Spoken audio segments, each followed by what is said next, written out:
ഇവിടെ സീസണിൻ്റെ 17-ാം ദിവസമായ ജൂൺ 17-ാം തീയതിയുള്ള ഒരു കാഴ്ചയാണ് നമ്മുടെ വിഴിഞ്ഞങ്കടപ്പുറത്ത്. ഇപ്പോൾ സമയം രാവിലെ 7:30 മണി കഴിഞ്ഞിട്ടുണ്ട്. നല്ല തിരക്കുണ്ട് കേട്ടോ. സീസണിൻ്റെ അതേ ഒരു അന്തരീക്ഷം തന്നെയാണ്. അപ്പോൾ ഇവിടെ ഇന്നലെ ഒരു വിഷയം നടന്നിട്ടുണ്ട്. തട്ടുപടിക്കാർ കൊഴിയാളം കൊണ്ടുവന്നെന്ന് പറഞ്ഞിട്ട് ഫിഷറീസ് വകുപ്പിൽ നിന്നൊക്കെ വന്നിട്ട് ഇവിടെ പ്രശ്നം ഉണ്ടായത് കാരണമെന്ന് തോന്നുന്നു. തട്ടുപടിക്കാരൊന്നും കാണാനില്ല കേട്ടോ. അപ്പോൾ ഈ വന്നതെല്ലാം വലക്കാരാണ്. വലയ്ക്കാണ് ഏറ്റവും കൂടുതൽ ചൂര ഉള്ളത്. നെമ്മിയും ചൂരയും പടുവാട്ട് ചൂരയൊക്കെ ഉണ്ട് കേട്ടോ. 2, 3 വെച്ച് ഇവിടെ ലേലത്തിൽ കൊടുക്കുന്നുണ്ട്. നല്ല തിരക്കുണ്ട്. അതുപോലെ കങ്കൽ വള്ളങ്ങൾ വന്നിട്ടുണ്ട്. കങ്കൽ വള്ളം 2-3 ദിവസമൊക്കെ കടലിൽ തങ്ങിക്കിടന്നിട്ട് വരുന്ന വള്ളത്തിനെയാണ് കങ്കൽ വള്ളം എന്ന് പറയുന്നത്. അപ്പോൾ അവർക്ക് അയിലയും ഉണ്ട്.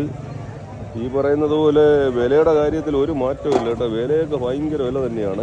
ലേലവിളിയും കാര്യങ്ങളൊക്കെ അവിടെ നടക്കുന്നുണ്ട്. അപ്പോൾ ഇന്നലെ ആ ഒരു കൊഴിയാളയുടെ ഒരു വിഷയം ഉള്ളത് കൊണ്ടായിരിക്കും തട്ടുപടിക്കാരൊന്നും കാണാത്തത്. ഇത് വലിയ വിലയ്ക്കുള്ളതാണ് കേട്ടോ. അയില മീൻ കുട്ടയിൽ വാരി എടുക്കുന്നുണ്ട്. ഓരോ കുട്ട വീതം. എണ്ണലൊന്നുമില്ല കേട്ടോ. വാരിയാണ് എടുക്കുന്നത്. ഓരോ കുട്ട അയില മീനാണ് വാരി എടുക്കുന്നത്. വില നോക്കാം കേട്ടോ. നമുക്ക് 7500 രൂപയാണ്. അപ്പോൾ എനിക്ക് തോന്നുന്നതെന്ന് പറഞ്ഞാൽ വിലയ്ക്കുള്ള അയില മീനായതുകൊണ്ടായിരിക്കും കേട്ടോ കുറച്ച് വില കുറച്ച് പോയത്. കാരണം മീനുകളൊന്നും ഇല്ലാത്ത പക്ഷേ 7500 രൂപ പോകണമെങ്കിൽ മീനിൻ്റെ ഒരു ക്വാളിറ്റിയാണ്. വലിയ വിലയിൽ നിന്ന് അഴിച്ചു മാറ്റിയ ആ അയില മീനാണ്. അപ്പോൾ അങ്ങനെ നേരത്തെ പറഞ്ഞതുപോലെ തന്നെ വലയിൽ നിന്ന് എടുക്കുമ്പോഴത്തേക്ക് മീൻ ചെറുതായിട്ട് ഉടഞ്ഞു പോകാനായിട്ട് സാധ്യത കൂടുതലാണ്. അപ്പോൾ അതുകൊണ്ടാണ് ഇങ്ങനെ പോകുന്നത്. ചൂണ്ടയ്ക്കുള്ളതാണെങ്കിൽ ഏകദേശം 12000 രൂപ വരെ ഇന്നത്തെ അവസ്ഥയിൽ വില പോകാനായിട്ട് ചാൻസ് കൂടുതലാണ്. ചൂരയാണ് 2, 3, 4 വെച്ച് ലേലത്തിൽ കൊടുക്കുന്നുണ്ട്. വലയ്ക്കുള്ളതാണ് കേട്ടോ.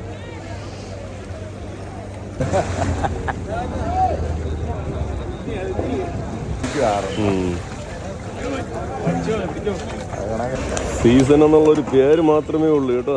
മീനുകളൊന്നും തന്നെ ഇല്ല. 100 കണക്കിന് ആൾക്കാരെ കാത്തിരിക്കുകയാണ്. ഏറ്റവും കൂടുതൽ കച്ചവടക്കാർ തന്നെയാണ് ഈ ടൈമിന് വരുന്നത്. പിന്നെ നല്ല കാറ്റും മഴയും ആയത് കാരണം വലയൊക്കെ കമ്പ വെച്ചെന്നും പറയുന്നുണ്ട്. ചില വലക്കാരൊക്കെ ഇവിടെ വന്നിട്ട് വലയൊക്കെ ക്ലിയർ ചെയ്തെടുക്കുന്ന ഒരു കാഴ്ച നമുക്ക് കാണാൻ പറ്റും. ഉള്ള വള്ളക്കാർക്ക് ഈ പറയുന്ന പോലെ വലയ്ക്ക് കുറച്ച് ചൂരയും അതുപോലെ അയിലയും ഉണ്ട്. വലിയ വിലയ്ക്ക് കുറച്ച് മീൻ കൂടുതലാണ്. പക്ഷെ എല്ലാ വള്ളക്കാർക്കും ഇല്ല. നമ്മളിപ്പോൾ കടപ്പുറത്ത് പോയി നോക്കിയപ്പോഴത്തേക്ക് ഏകദേശം ഒരു വള്ളത്തിൽ ഇഷ്ടം പോലെ അയില മീനുണ്ട് കേട്ടോ.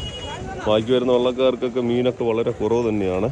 അപ്പോൾ ഇവിടെ നിന്ന് നമ്മുടെ പള്ളം ഫിഷ് മാർക്കറ്റിലുള്ള ഒരു അന്വേഷണം ചോദിച്ചപ്പോഴത്തേക്ക് അവിടെ മീനൊക്കെ വളരെ കുറവ് തന്നെയാണ്. അപ്പോൾ ഞാൻ ഇന്നലെ കൊഴിയാള മീനുണ്ടെന്ന് അറിഞ്ഞിട്ട് ഇവിടെ എന്തെങ്കിലും തട്ടുമടിക്കാർ വരെയാണോ ഇല്ലയോ എന്നൊക്കെ നോക്കാൻ വേണ്ടി വന്നതാണ്. നോക്കാൻ വേണ്ടി വന്നപ്പോഴത്തേക്കും ഇവിടെ തട്ടുമടിയില്ല, ഒന്നുമില്ല. നേരത്തെ ഒരു കൂട്ടം നെത്തോല് വന്നിട്ട് ഏകദേശം 8000, 9000 രൂപ വില പോയി എന്നും പറയുന്നുണ്ട്. വന്ന് നോക്കിയപ്പോഴത്തേക്ക് ഇവിടെ മീനൊക്കെ വളരെ കുറവ് തന്നെയാണ്.